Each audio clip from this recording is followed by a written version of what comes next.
Matapos ang sunod-sunod na pag-atake ng Estados Unidos at malawakang pagpapadala ng eroplano sa gitnang silangan, sa loob ng Iran, may nangyayari na mismong mga opisyal ng Iran ay napipilitang banggitin ang nakakatakot na salitang kudeta. Habang 7 gabing sunod-sunod binobomba ni Donald Trump ang mga tulay, daungan at ayon sa mga Iranian, mga planta ng kuryente sa Iran. Bilang kapalit, binobomba ng Iran ang mga planta ng desalinisasyon at pagpipino ng langis tulad sa Kuwait pati US military bases sa 5 bansa. Sa mataas na pamunuan ng Iran, may pangalawang lihim na digmaan din.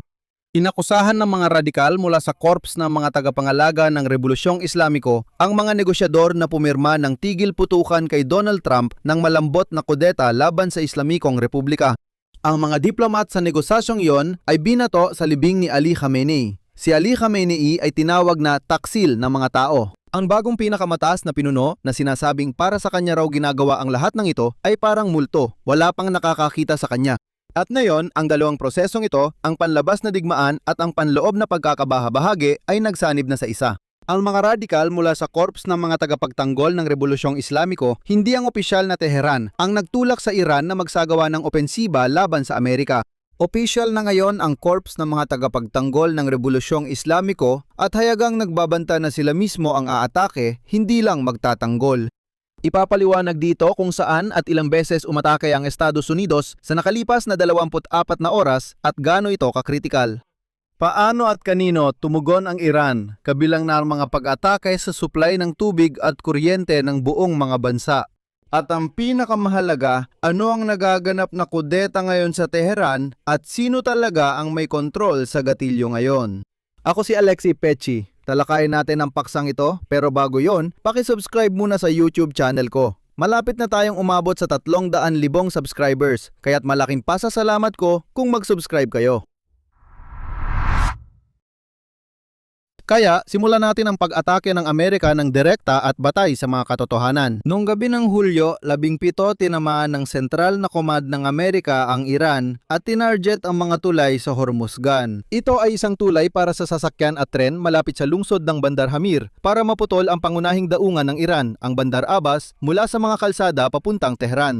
Pangalawa, gumuho ang control tower sa daungan ng Chabahar sa Golpo ng Oman. At ito ay mahalagang rutang pangkalakalan na pinapaunlad ng Iran at India at dito rin dumadaan ng supply papuntang Afghanistan.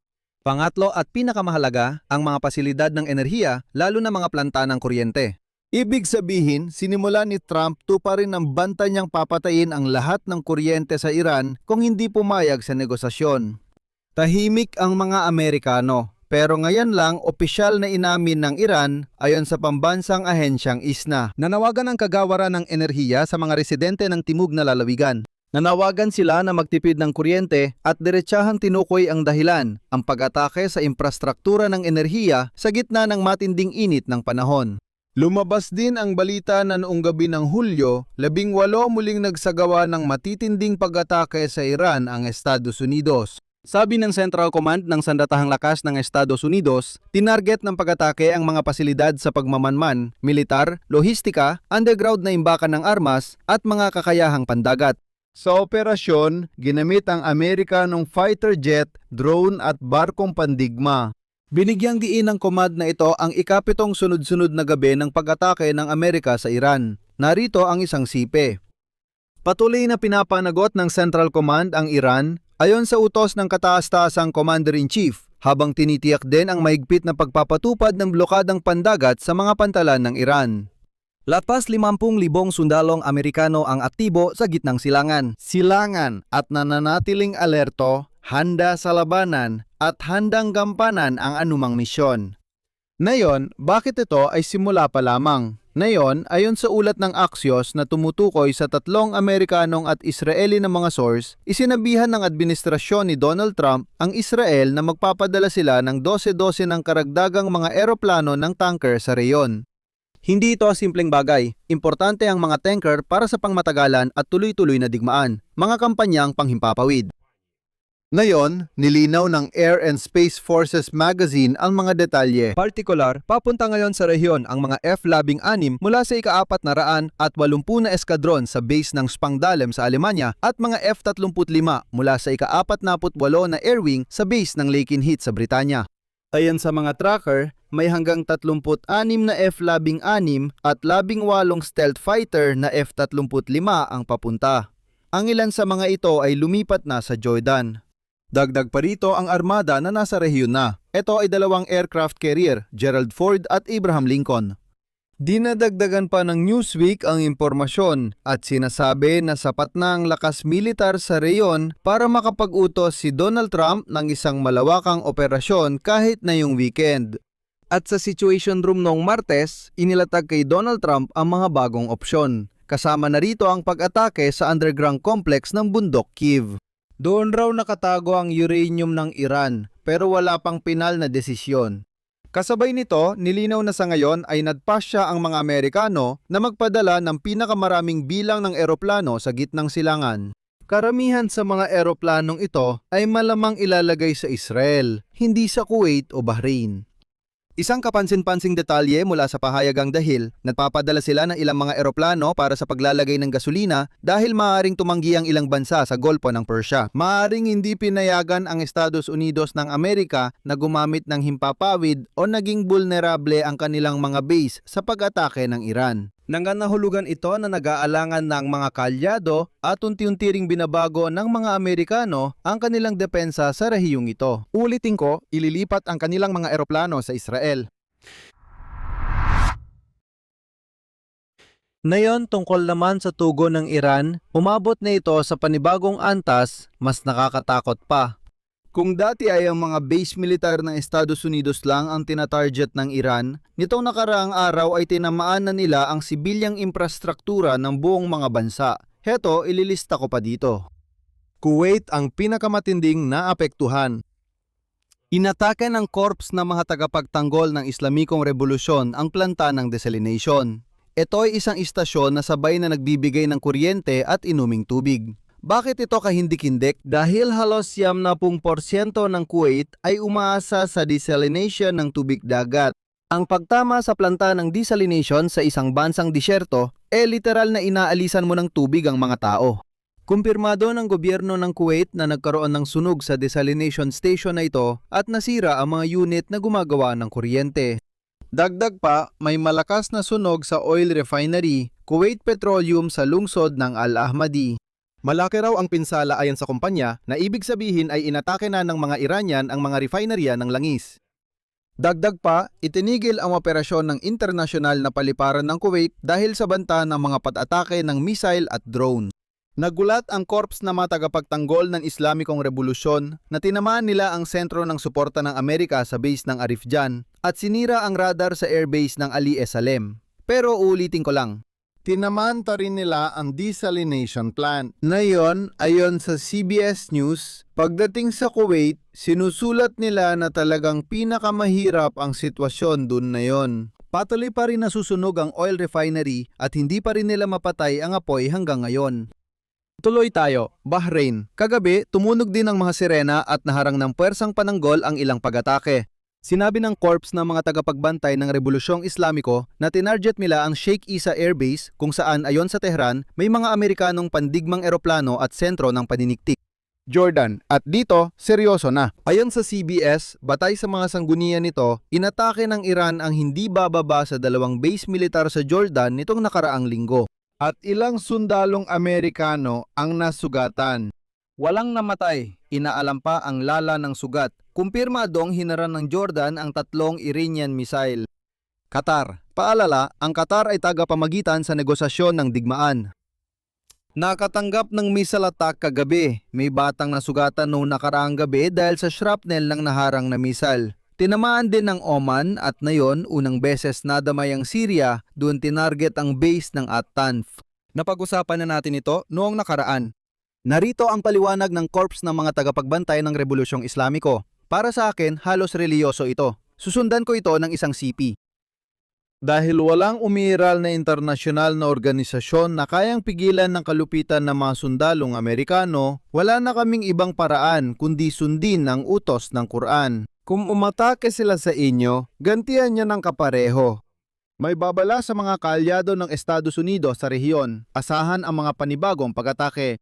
Ibig sabihin, ito ay direktang banta sa Dubai, Doha, Riyadh at iba pa. Sa madaling salita, sa lahat ng malapit doon. Malaki, nagipinagbago ng retorika ng corps ng mga tagapagbantay ng Rebolusyong Islamiko. Ngayon, nagbabanta na silang umatake imbes na magdepensa. Sabi nila, dati nagtatanggol lang kami, pero ngayon, kailangan naming umatake. Paano mangyayari ito? Diyos lang ang nakakaalam. At ngayon, ang pinakaimportante, kung bakit na ba ginawa ang buong episode na ito? Dahil sa likod ng mga malalakas na balitang sumasagot ang Iran sa Amerika o sumusugod ang Iran, natatago kung ano talaga ang nangyayari sa loob mismo ng Iran. At doon, gaya ng sinabi mismo ng mga politikong Iranian, may malaking kudeta na unti-unting nabubuo.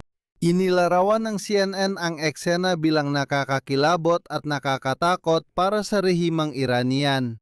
Noong si Pangulong Iraniano Pezeshkian, paalala ko lang ang episode na ito na napag-usapan na natin dati.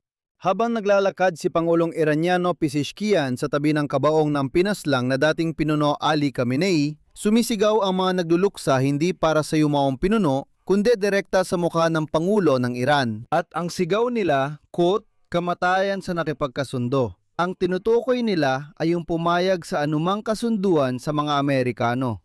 Higit pa rito, si Abbas Araghchi, ang pangunahing diplomat na nakipag-usap sa administrasyon ni Trump at nag-alis ng ilang parusa, ay binato ng mga tao habang tinatawag siyang traidor at bayarang hayop, kaya napilitan siyang tumakbo mula sa libing. May eksena doon na sinusubukan lang siyang itago ng mga gwardiya mula sa mga tao.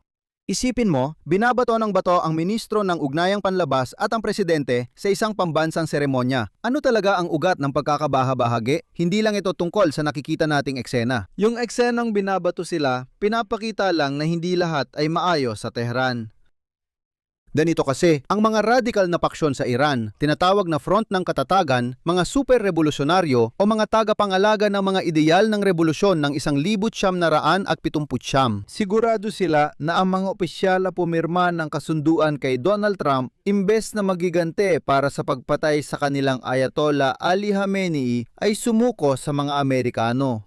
At ayon sa kanila, nilagdaan ang kasunduang ito sa kabila ng utos ng bagong kataas-taasang pinuno, Mujtaba Khamenei. At ngayon, narito ang mahalagang punto na sumisira sa lahat. Si Mujtaba, sa totoo lang, ay wala pang nakakakita. Sabi ng radikal na paksyon, nag-utos si Mujtaba na huwag pumirma ng kasunduan sa mga Amerikano, pero pumirma pa rin ang presidente at kalihim ng Ugnayang Panlabas na mga traidor. Paalala lang, hindi pa rin direktang nagsalita si Mujtaba sa bayan maliban sa mga sulat na binabasa sa Iranian TV. Hindi niya ipinakita ang kapangyarihan, hindi siya nagpakita sa publiko, kahit sa libing ng ama niya, wala siya. Ginagamit ito ng mga radikal. Inakusahan nila ang pamunuan. Si Galibaf, ang pinuno ng parlamento, Pangulong Pezeshkian, at ang kalihim ng Ugnayang Panlabas. Si Araghchi at ang iba pa na namumuno sa ngalan ng di nakikitang pinuno ay inaakusahan ng banayad na kudeta.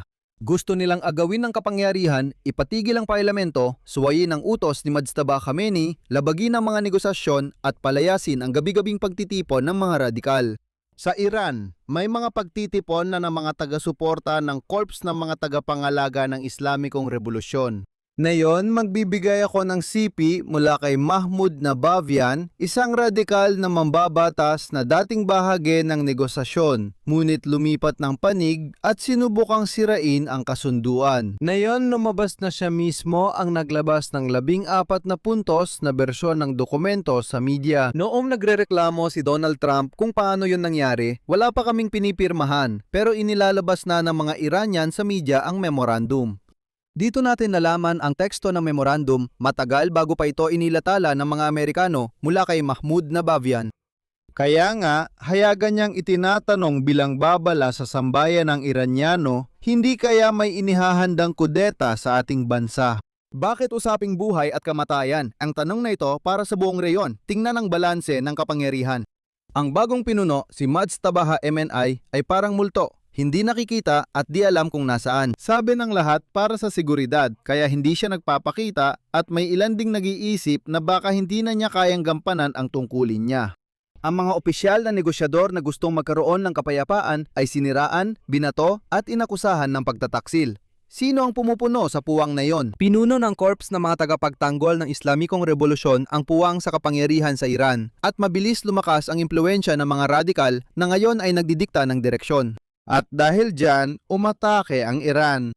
Itong mga pag-atake ng korps ng mga tagapagtanggol ng Islamikong Revolusyon sa mga barko sa kipot ng Hormuz na siyang sumira sa lahat ng tigil putukan ay inisyatiba ng mga tinatawag nilang sobrang revolusyonaryo. Ganito ang lohika nila sa pag-atake. Ang dating pinuno ng kagawaran ng ugnayang panlabas na isa ring radikal, si Manouchehr Matahi, ay naghayag sa telebisyon ng Iran noong Miyerkules. Ang aking mungkahi ay pumunta sa isa sa mga base ng US sa riyon. Sa isang opensiba kung saan daan-daan, marahil libo-libo sa mga Amerikanong terorista na ito, sapat nang kumuha ng 100 sundalo at dalhin sila sa Iran. Ibig sabihin, ang mungkahi niya ay sumugod sa isa sa mga base militar ng mga Amerikano, kumuha ng mga Amerikanong sundalo bilang bihag at pagkatapos ay subukang makipagtawaran. Ito ay isang programang nagpapalala ng tensyon na nabanggit niya ng live sa ere. Ngayon, pagsamay natin ang buong larawan, ano bang nangyayari? Bumagsak ang tigil putukan, hindi dahil nagbago ng isip ang pamahalaan ng Iran, kundi dahil ang radikal na paksyong lumakas sa libing at umaasa sa korps ng mga tagapagtanggol ng Islamikong Revolusyon ang kumukuha ng kontrol sa Iran. Sinasantabi ang mahihina at sinirangpuring mga negosyador at itinutulak ang Iran tungo sa ganap na digmaan laban sa Estados Unidos para raw ipagiganti ang pinuno. Dito nanggagaling ang pag-atake sa mga desalination plant sa Kuwait, mga oil refinery at mga base sa 5 bansa at banta ng panghuhuli ng bihag. Samantala, naroon si Trump na nagdadala ng F-16 F-35 mga eroplanong pang-refuel at patuloy na nagpapadala ng puwersa. May pangalawang aircraft carrier na at ayon sa CNN at CBS, maaari siyang mag-utos ng malaking operasyon ngayong weekend. Kasabay nito, inuulit ng tagapagsalita ng White House na mas gusto nila ang diplomasya pero marami ng dahilan para umatake. Ito ang kanyang sinabi, Caroline Leavitt. Parehong panig ay tumatarget na ng infrastruktura na lumalagpas sa mahalagang linya dahil tinatamaan ang mga sistemang mahalaga sa pamumuhay ng mga sibilyan. Ito na ang pulang linya na kapag nalampasan, mahirap nang ibalik o ayusin ang sitwasyon. At ito ang huling punto, ganito yon. Karaniwan sa mga ganitong krisis, may pag-asa pa sa mga negosyador. Ibig sabihin, sa mga taong patuloy na naghahanap ng solusyon. Kahit sa kasagsagan ng bigmaan, sa Iran kamakailan, binato at tinawag na traidor ang ganitong mga tao. Yung mga nagnanais ng kapayapaan ay itinataboy, habang yung nais ng digmaan ay nag-aarmas at niraradikalisa ang lipunan. Ang pinakamataas na pinuno lang ang pwedeng pumigil sa lahat, pero parang nagtatago siya o hindi na makakilos. Kasi, walang nakakaalam talaga kapag ang isang bansa ay walang nakikitang pangunahing pinuno at ang kapangyarihan ay napupunta sa mga radikal na sumisigaw na dapat magigante at kumuha ng mga bihag. Ito ang pinakamapanganib na posibleng mangyari. Ngayon, halimbawa, kagabi dapat sana ay gaganapin sa Islamabad, Pakistan ang isang round ng negosasyon sa pagitan ng US at Iran. Pero hindi natuloy ang mga pag-uusap na iyon. Kung hindi bumagsak ang tigil putukan 1 linggo na ang nakalipas, sana ngayon may bagong negosasyon, pero hindi ito natuloy. Ngayon, kailangan na lang nating bantayan ang paglala ng sigalot na ito. Ano kaya ang susunod na mangyayari? Dahil nakikita natin na bawat panig ay patuloy na sinusubok ang gipitin ng kabila at wala ni isa sa kanila ang handang umatras kahit isang hakbang. Dito ko natatapusin muna. Ibahagi ninyo ang inyong opinyon at mga konklusyon sa mga komento sa ilalim ng episode na ito. Mag-subscribe sa channel, pindutin ang kampanilya at huwag kalimutang mag-like. Iyan lang po, ingatan ninyo ang inyong sarili. Paalam sa lahat.